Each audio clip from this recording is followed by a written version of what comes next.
Bueno, mis amados hermanos, estamos en las conferencias de la familia, en este tiempo especial del Día de la Madre hasta el Día del Padre, donde hermanos queridos de nuestra congregación pasan aquí al frente y comparten su testimonio y situaciones que han vivido. Esa es la clave, cosas que han vivido y de qué manera, de qué forma nosotros podemos ser bendecidos con ese testimonio. El testimonio de este mediodía le hemos titulado De las tinieblas a la luz. Por eso leímos esta porción de Pedro, de las tinieblas a la luz. Hermana Carmencita es la esposa de nuestro querido hermano Joxán. Vamos a recibirla con un cariñoso aplauso, Carmencita.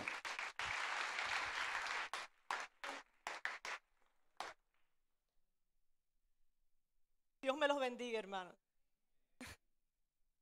Permítame presentarme, mi nombre es Carmen Aguilera o Carmen Díaz, como me quieran llamar. Hoy estoy aquí para levantar el nombre de Jesucristo, para levantar el nombre de Dios, el Dios que me salvó de las tinieblas, de una vida de tinieblas, de una vida de oscuridad, de dolor, de perdición, y me trajo a la vida que tengo hoy, una vida de felicidad, una vida de gozo, una vida de fortaleza en Jesucristo. Yo no debía haber dado mi testimonio hoy, me movieron para hoy al mediodía, y yo creo firmemente que Dios tiene una razón para haberme traído hoy a esta hora a hablar con ustedes. Creo que hay una persona aquí que quizás está teniendo los mismos problemas que tuve yo, está teniendo la misma oscuridad, está pasando por el mismo dolor y necesita mi testimonio. Entonces, en primer lugar, por amor a Dios y por amor a ustedes, aquí está mi testimonio. Busquemos, por favor, Hechos 26:18.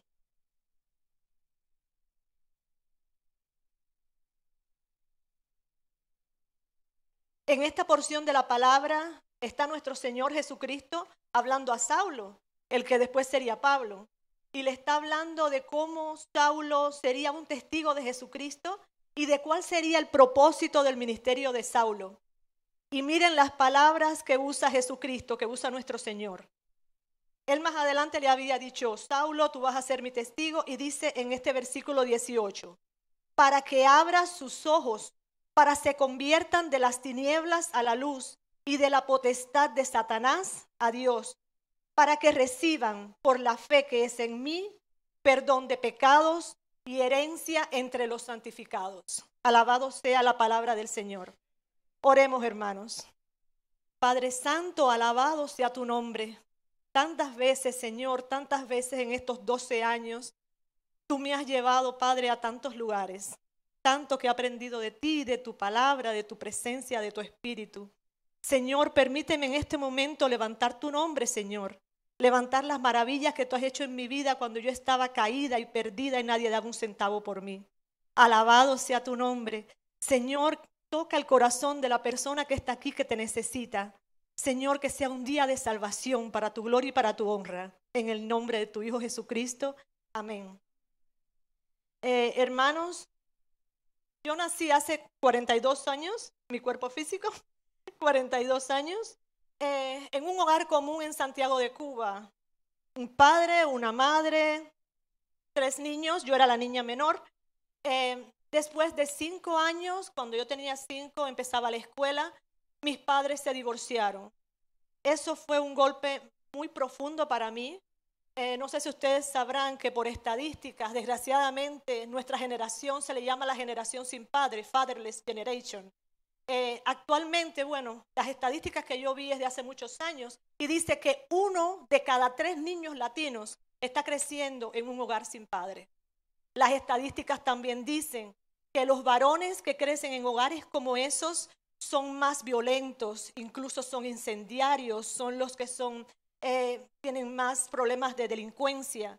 Las hembras, como era el caso mío, los problemas más comunes son baja autoestima, promiscuidad, actividad sexual muy temprano en la vida, trastornos nerviosos más adelante durante la etapa adulta.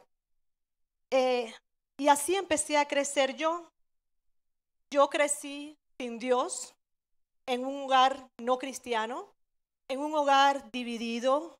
Por un lado tenía a mi madre, Mi madre es una persona de grandes convicciones, de siempre decir lo honesto, decir lo correcto, nunca robar, nunca mentir.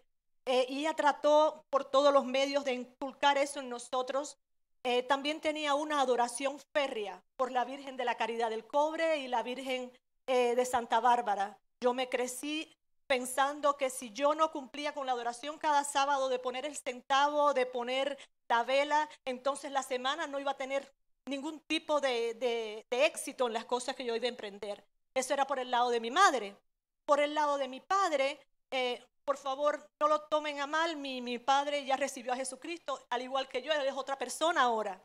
Pero en aquellos momentos, mi padre se había divorciado de mi madre por una muchacha mucho más joven, y empecé a ver un lado de mi padre que no conocía. Siempre nos mentía. Él decía, vengo mañana. Y al otro día yo estaba esperando por la ventana en el balcón. Él no venía. Cuando lo veía en la calle, porque él vivía debajo de mi casa, me daba una excusa y se iba. Pero me volvía a mentir, pero ¿sabes qué? Yo vengo mañana. Y yo volví a esperar. No. Y yo empecé a aprender. Yo dije, mira, ¿sabes qué? Mi mamá me dice que siempre diga lo correcto y que haga lo correcto. Pero me parece que el método de mi papá funciona mejor. El método de mi papá, él no tiene que darme la cara, él no tiene que decirme qué pasó, él no tiene que hacer un esfuerzo por cumplir. Y entonces empecé a tomar ese método. Desde pequeña empecé a aprender cómo mentir. Y quiero decir para mi vergüenza que me volví muy buena, muy buena. Por un lado era excelente en las clases, las mejores notas, la mejor alumna. Y mi mamá veía esa parte de mí. Mi mamá, siendo la persona que más me importaba mantener contenta, la mantenía alegre así, con mis notas. Yo soy una buena alumna, yo soy una buena persona de integridad. Por otro lado, cuando mi mamá no estaba, empecé a tener novios a temprana edad. Ya para la edad de 16, 17 años, yo me había especializado, como le había dicho, en mentir. 16, 17 años y ya llevaba años teniendo relaciones sexuales con novios. 16 años, hermano. Ya sabía mentir, ya me emborrachaba cada fin de semana sin falta con mis novios y mis amistades. Ya una vez nunca había hecho droga porque mi mamá me había especificado, si tú fumas o si tú tienes drogas, yo te mato. Y entonces para cuidar mi vida, nunca fumé y nunca drogas. Pero eso no te protege porque una vez en medio de una borrachera me desconecté, no sé qué hice esa noche. Al otro día, cuando fui a preguntarles qué había pasado, parece que alguien me echó droga en mi cerveza. Entonces eso no te cuida tampoco de la droga. Y así poco a poco, cada mentira, cada engaño fue corrompiendo mi personalidad, corrompiendo mi carácter y viviendo más en oscuridad y en miedo. Porque cada vez que yo estaba con mi mamá conversando y alguien venía y me decía, te vi. Yo no pensaba te vi en la escuela, pensaba que me iban a decir, te vi borracha ayer. Y entonces es el miedo y ponerte a pensar rápido cuál es la excusa que puedo dar. No, parecía borracha, pero no estaba. No, el problema fue que yo ese día me sentí mal y por eso me viste vomitando. No, rápidamente es un reflejo de crear excusas, de decir mentiras, y ya esa era parte de mí. Ya cuando tuve alrededor de unos, 18 años, ya para mí ese era el método que funcionaba. Yo no sabía pensar de otro modo. Yo creo que si para aquella época usted me ponía una pistola en la cabeza y me decía, di la verdad, yo no sabía, hermanos, cuál era la verdad. Ya yo había mentido tanto y la mentira estaba tan dentro de mí que yo no tenía idea de cuál era la verdad. Ni tenía idea de qué cosa era verdad, de qué cosa era realidad. Y esa era mi vida. Y pensé que no había nada peor que podía pasar. Eso era lo que yo conocía, ese era mi mundo. Ese era el mundo de mis amistades, ese era el mundo que me rodeaba. Esa era la vida que yo llevaba y aparentemente eso iba a ser el resto de mi vida. Pensé que nada peor podía pasar, pero qué inocente era yo. Cuando empecé mi primer año de universidad, porque cogí mi carrera cibernética matemática, mi mamá muy orgullosa, de mis notas y de su buena hija, de buena conducta. Esto también lo digo, padres, niñas que viven sin su padre, padres que no están al alcance, que ustedes creen que son buenas niñas, que todo está yendo bien.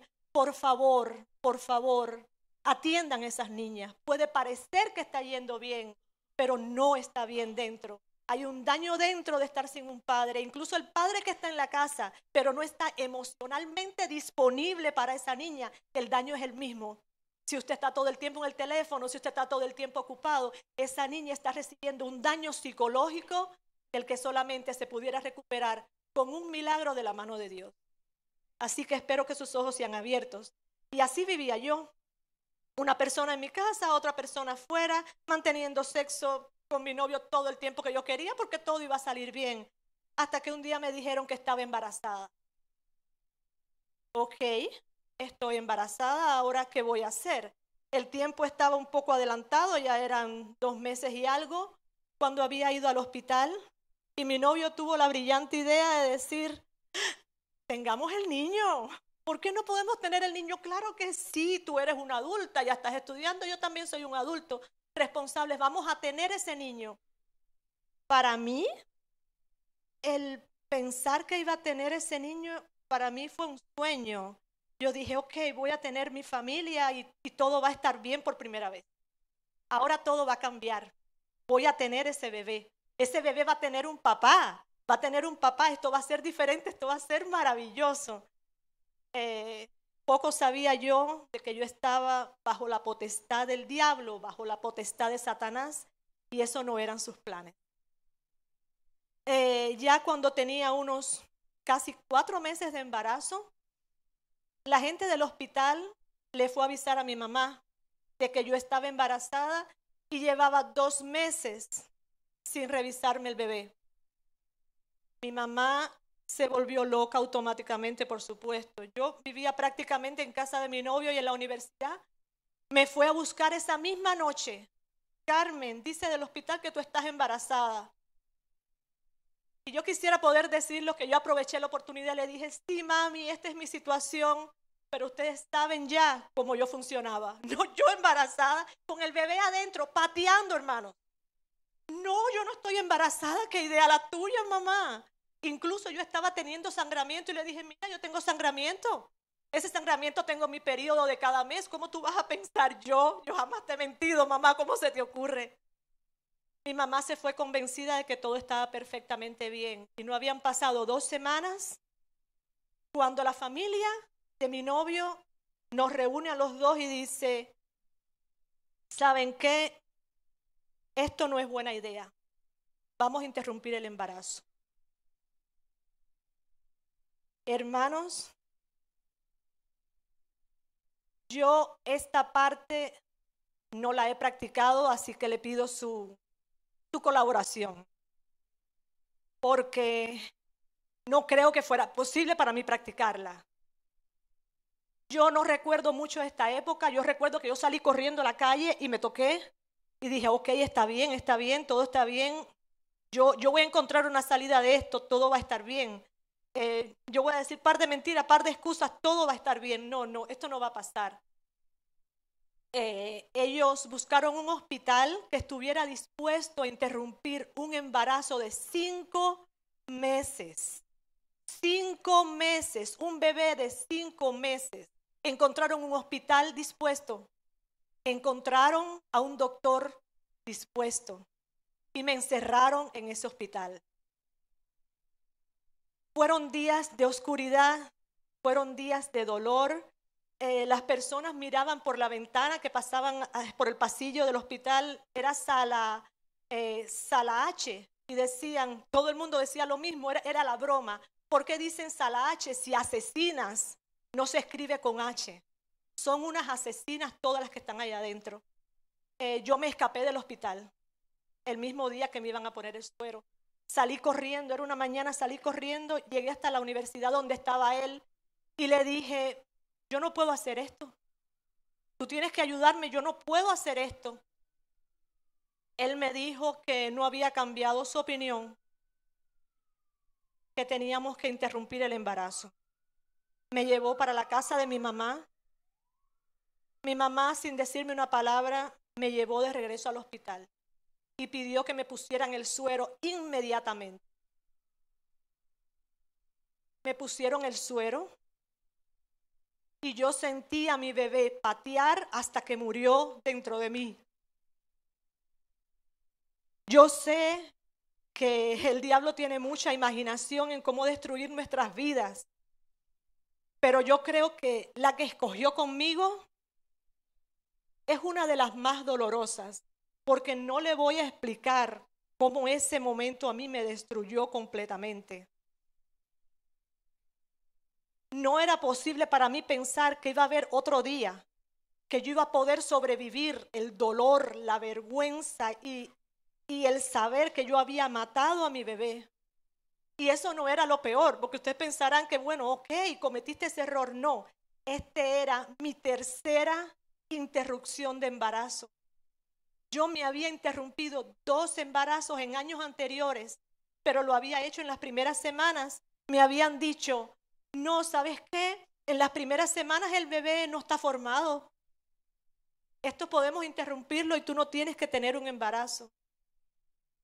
Pero cuando yo vi ese suero y vi esas patadas y ese bebé murió, la enfermera me advirtió, el bebé va a salir de ti, vas a tener las contracciones, no mires. Pero ya ustedes saben lo obediente que yo era. Y vi una mano. Y entonces estuvo como sellado mi destino. Yo era una asesina. Yo era una asesina en serie, tenía 3 asesinatos de niños en mis espaldas. Y con eso yo iba a tener que vivir. Pero no sabía cómo. Yo no sabía cómo. Las tinieblas se habían cerrado sobre mí. Ya yo no regresé a mi casa y los que han estado en Santiago saben que Santiago siempre es de día. Yo no sé, en ese tiempo todos mis recuerdos eran de noche. Yo no veía luz, yo no veía salida. Pensé que no había más ninguna solución. Pero sí, después de varios días, dije, tengo que levantarme, regresar a mi universidad. Regresé y traté de buscar un modo de seguir viviendo. Ya las mentiras no funcionaban tanto porque ya mi mamá me había dicho, yo no voy a volver a confiar en ti, nunca en mi vida. Ya yo tampoco confiaba en mí. Ya no sabía cuál era mi destino, qué podía seguir. Entonces traté como con inercia seguir. Yo voy a seguí mi carrera, seguí estudiando. Traté de evitar cualquier contacto con bebés y con niños porque me desequilibraba cuando veía un bebé. Pero entonces traté de mantenerme entre adultos siempre y así pude mantener mi carrera. Años después, ya casi al final, tuve una sorpresa porque uno de mis amigos, para mí fue el primer rayo de luz en mis tinieblas. Uno de mis amigos había ido a una iglesia. Él trabajaba en el centro de biofísica, su nombre es Alexander Pascau.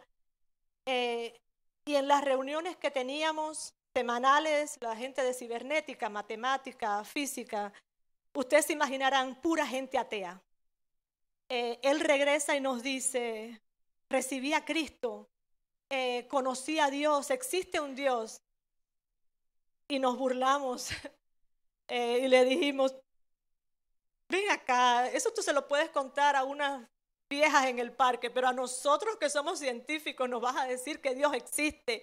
Y dice, sí, se los digo, Dios existe y me tocó y cambió mi vida en una sola noche. Ustedes tienen que conocerlo. Hay perdón de pecados.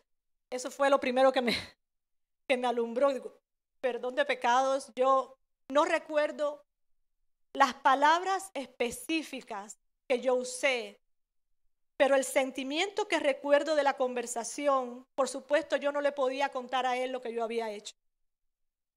Pero yo estaba ofendida. Le dije, perdón de pecados. Tú me estás hablando de perdón de pecados, que tú te robaste una cookie de la cocina y no se lo dijiste a tu mamá y ese es el pecado que tú confesaste, que te perdonó ese Dios. Pero por dentro yo decía, tú sabes lo que yo hice. Tú tienes idea de lo que yo he hecho. Lo que yo hice no tiene perdón. No tiene perdón, no me lo puede perdonar nadie, no me lo perdono yo. ¿Tú crees que si hay un Dios todopoderoso en los cielos, creador de los cielos y la tierra, me va a perdonar el asesinato de 3 bebés indefensos?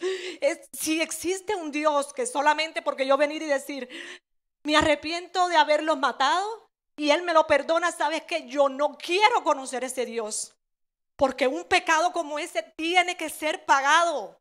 Si existe un Dios, yo me merezco el infierno.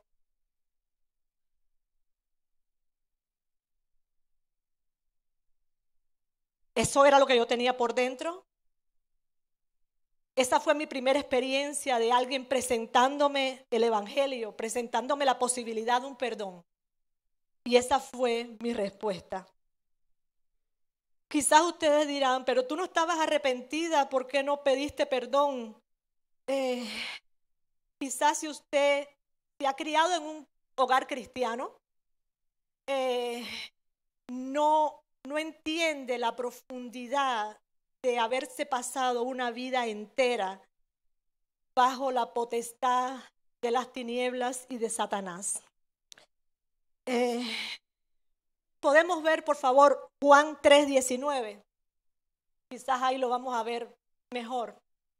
Fíjense lo que dice. Estas son palabras de Jesucristo. Y esta es la condenación, que la luz vino al mundo y los hombres amaron más las tinieblas que la luz, porque sus obras eran malas. Exactamente ese era mi caso. Mis obras eran muy malas. Sí, me ofrecieron salvación a esa edad, tendría unos 23 años. Tuve la posibilidad de haber recibido a Jesucristo, pero no, yo decía, ¿sabes qué?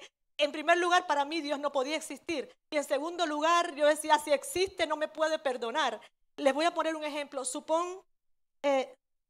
Supongamos, para ver si me entienden, que es como yo lo veo, que hay 3 personas en un bote que se está hundiendo. 2 personas están encubiertas, que están viendo que el bote se está hundiendo. Pero hay uno que está en el camarote con los audífonos puestos y viene el guardacostas con el salvavidas y se lo ofrece primero al que está en la habitación. Le dice, mira, el bote se está hundiendo, yo te puedo salvar. Y el de la habitación dice, a mí no me hace falta salvación, mira lo cómodo que yo estoy aquí, y le da la espalda. De los 2 que están encubiertas, le ofrecen, le dice, mira, esta es la salvación, ven, bájate del bote.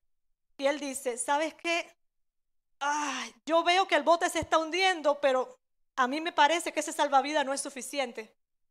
No es suficiente, yo no lo voy a tomar. Y entonces está el tercer caso de la persona que sí ve que se está hundiendo, que sí ve el salvavidas y que sí dice, sí me va a salvar. Y entonces se tira y lo coge. Entonces de esos 3, el único que se salva es el último.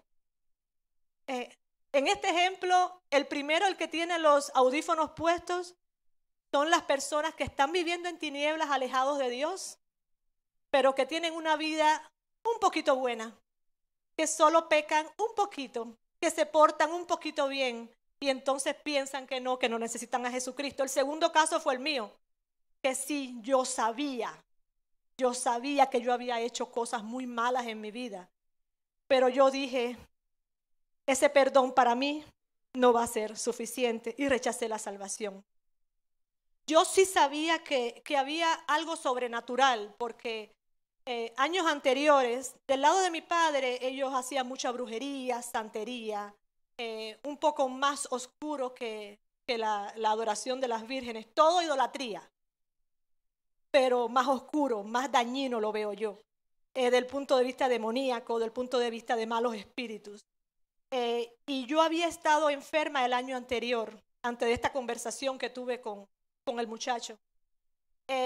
Y tuve problemas en las piernas, acabé en silla de ruedas. Para mí fue difícil porque yo estaba acostumbrada a ser independiente, a hacer lo que yo quería. Los médicos dijeron que no veían solución. A mí me arreglaban una pierna, me ponían yeso. Estaba meses con el yeso. y se me echaba a perder la otra pierna, me lo ponían en la otra, se me sanaba la otra, y así estuve hasta que los médicos dijeron, no sabemos qué te pasa, esto va a ser de por vida, ponte en una silla de ruedas y ya está. Pero mi abuela me dijo, yo tengo una solución si tú estás dispuesto a hacer un pequeño sacrificio. Dije, lo que sea, yo lo que quiero es pararme de esta silla de ruedas. Ella vino, yo me acuerdo, ella vino con sus hierbas y puso candela en el piso, un círculo alrededor. Me ayudó a levantarme de la silla de ruedas, me dice, tienes que caminar alrededor del fuego. Caminé, atravesé el fuego. Y después de todos los gritos y las hierbas y todas esas cosas, me entregó una cadena. Y me dijo, ¿tú ves esta cadena? Esta cadena te la vas a poner, no importa en el cuello, en las manos, en los pies. Mientras tú tengas esta cadena puesta, tú vas a estar saludable. Y hermanos, así fue. Mis piernas se sanaron ese día y yo estaba encadenada. No solamente ya era la culpa, no solamente ya era el dolor, la vergüenza, el saber que nadie podía perdonarme ni nadie iba a poder respetarme si se enteraban de lo que yo había hecho. También yo estaba encadenada a Satanás. De modo que no podía olvidarme de eso ni un minuto del día. Y en esas condiciones llegué a la conversación con Alexander Pascal y yo le dije, tú no tienes idea, niño inocente, de lo que tú me estás hablando, ni a quién tú estás tratando de salvar. Hazme el favor, me pareció una estupidez, así le dije, una completa estupidez. Quiero hacer una pausa aquí un momento para explicarles cómo funcionaba mi mente antes de pasar a la etapa de la luz y de la salvación. Porque esta es la parte que yo quisiera que si hay personas que no conocen a Cristo, estén conscientes de que están bajo la potestad de las tinieblas y bajo la potestad del diablo. Le voy a poner un ejemplo, porque cuando uno no tiene a Dios y no tiene la palabra de Dios, que es realmente la verdad, uno se cree todas las cosas que dice el diablo. Por ejemplo, los 3 casos que tengo yo aquí. ¿Ustedes creen cuando mi padre nos abandonó? ¿Qué voz ustedes creen que estaba oyendo él en el oído? ¿Ustedes creen que la voz le decía, vete de la casa con esa jovencita y vamos a destruir la vida de tus hijos?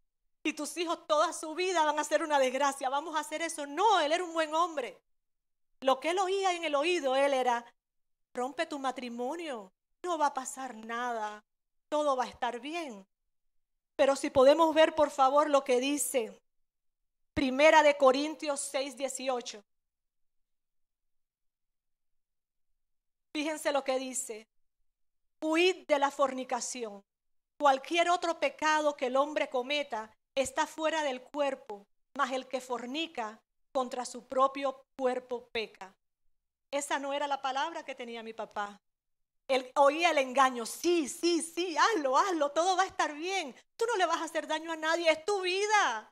Tú eres joven, tú mereces, no, mira qué linda la jovencita, hazlo.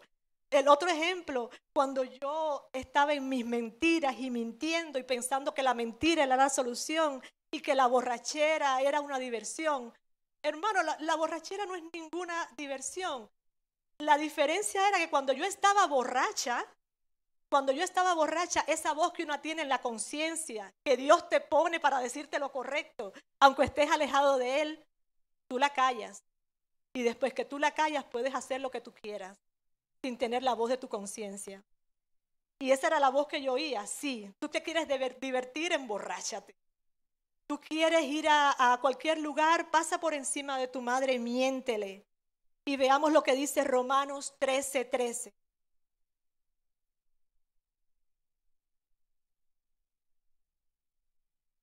13:13.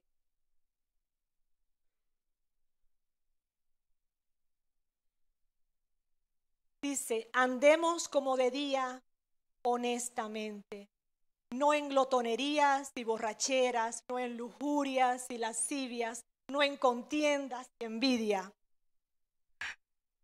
Si yo hubiera tenido una Biblia, hermano, si yo hubiera tenido una Biblia, si yo hubiera crecido en una familia con una Biblia abierta, y no solamente la Biblia, sino una familia dispuesta a leer la Biblia y obedecerla. Yo no hubiera oído todas esas palabras del diablo. Yo hubiera podido decir, no, eso es mentira, yo conozco la verdad. Por eso Juan 8:32 dice, y conoceréis la verdad, y la verdad os hará libres. Necesitamos la verdad. Si usted no tiene la verdad, si usted no tiene a Dios, si usted no tiene la Biblia en su corazón, si usted no la abre, no la estudia, usted va a ser fácilmente engañado y va a desgraciar su vida como lo hice yo. Ya a los 25 años, en esas condiciones, empezaron a entrar los primeros rayos de luz a mi vida y conocí a Roxanne. Conocí después de Jesucristo, a mi segundo Salvador. Roxanne venía de una familia cristiana. Estaban alejados de Dios, desgraciadamente, pero al menos la base de esa familia era de su abuela. Y su abuela amaba la Biblia, amaba a Dios, y entonces él había tenido cierta protección durante su crecimiento.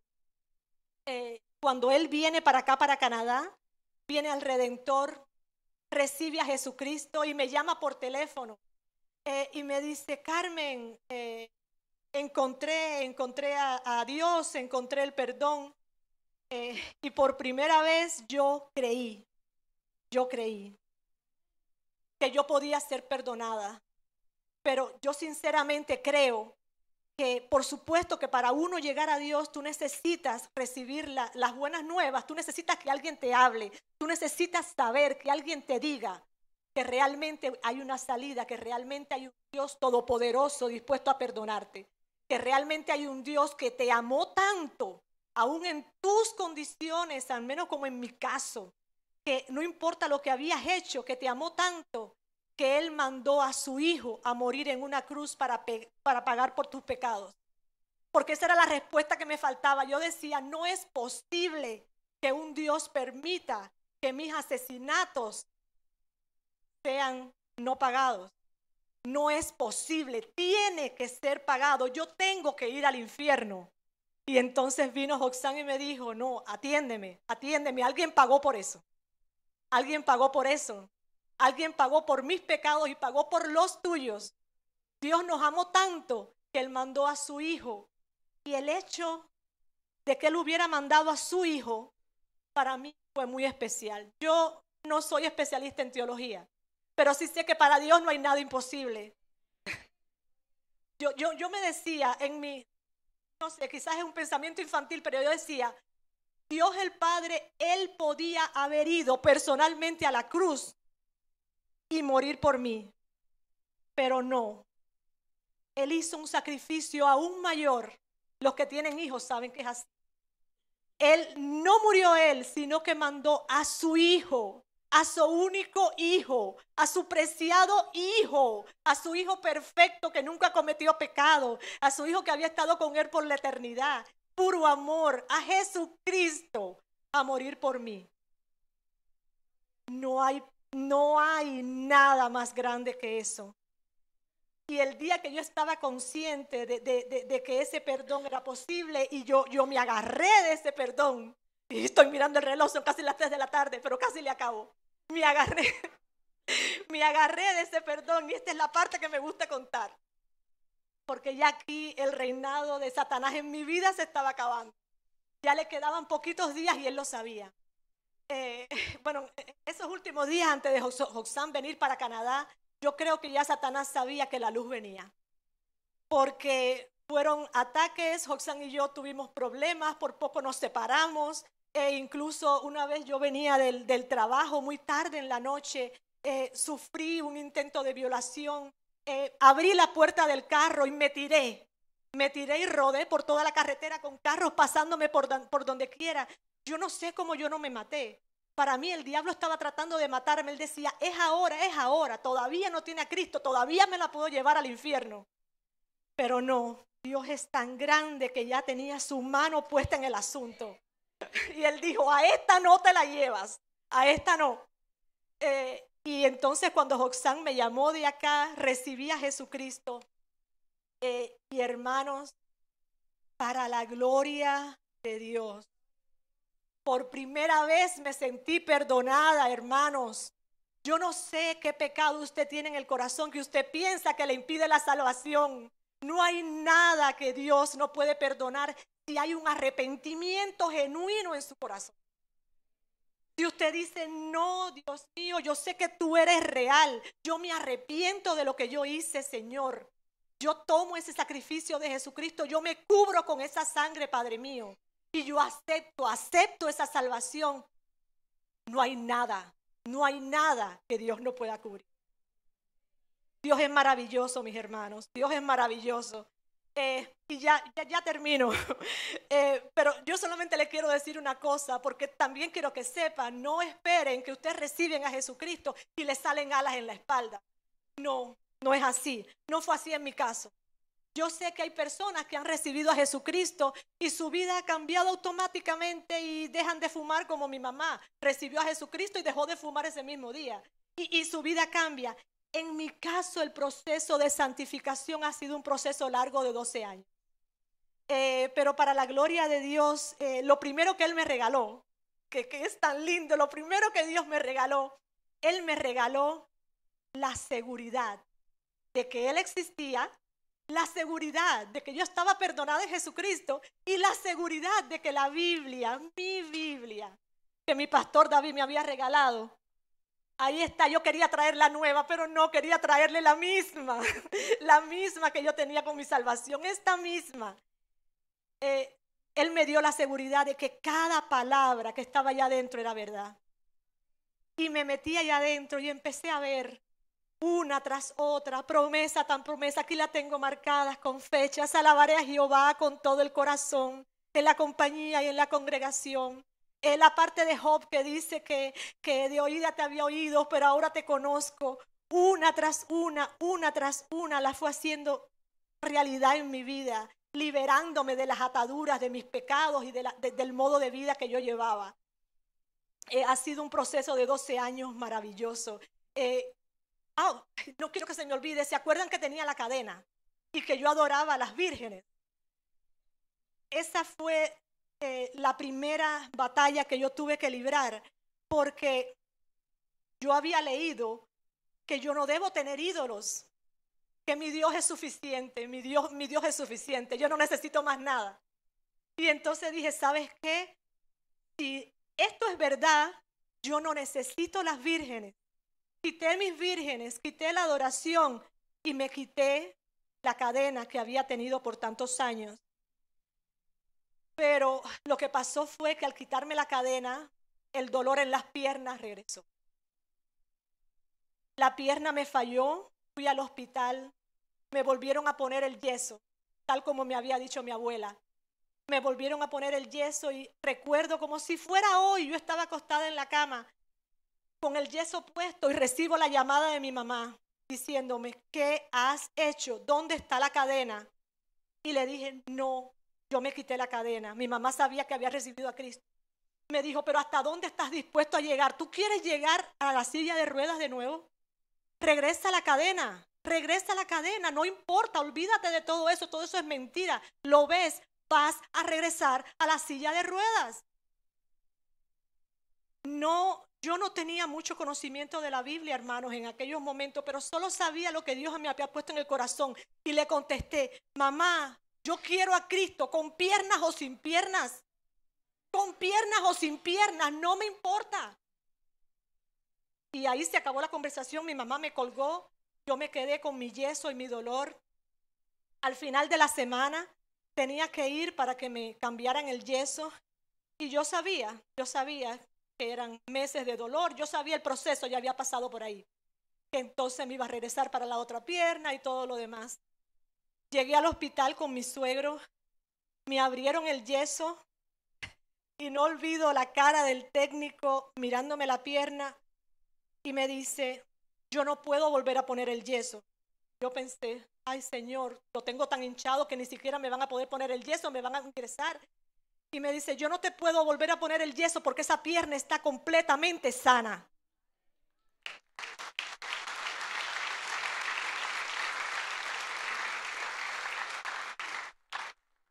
Hermanos, yo me fui caminando de ese hospital.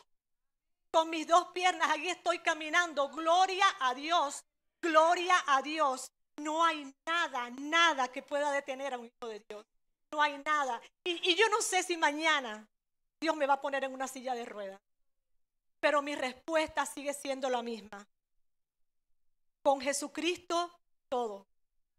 Sin mi Señor, yo no quiero nada. Ese es mi camino de las tinieblas a la luz de Jesucristo.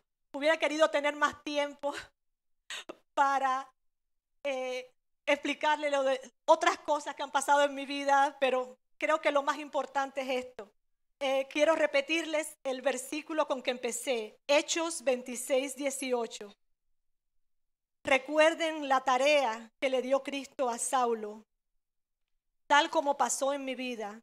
Él le dijo, Saulo, fíjate, lo que tú vas a hacer es para que abras sus ojos, para que se conviertan de las tinieblas a la luz y de la potestad de Satanás a Dios, para que reciban por la fe que es en mí, perdón de pecados y herencia entre los santificados.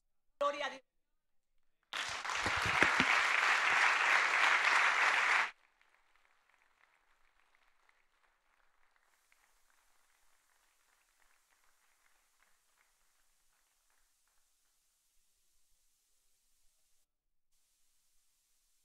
Un testimonio que nos habla de la grandeza del poder de Dios, sin lugar a dudas. No hay pecado, por muy negro que sea, que Dios no pueda perdonar. El amor de Dios excede a todo conocimiento. Valiente testimonio. Si Dios hizo esto por Carmencita, ¿qué no puede hacer Dios por usted? Aquellos que estamos acá o aquellos que están escuchando en cualquier otra parte del mundo. Si usted piensa que los pecados que ha cometido Dios no los puede perdonar, se equivoca. Él dio a su hijo. Y así como Joxán le dijo a su esposa, ya Jesús pagó por esos pecados en la cruz del Calvario. Vamos a orar, incline su rostro, por favor. Padre querido, qué testimonio más brillante el que hemos escuchado en esta hora.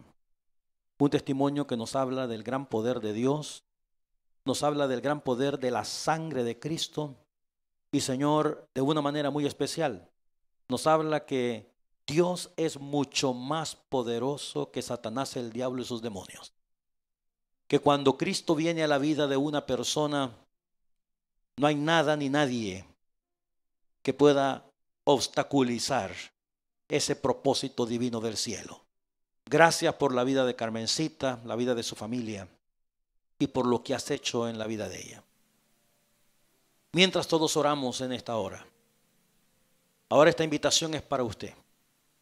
Si usted nunca antes ha recibido a Cristo en el corazón, esta tarde es un buen momento.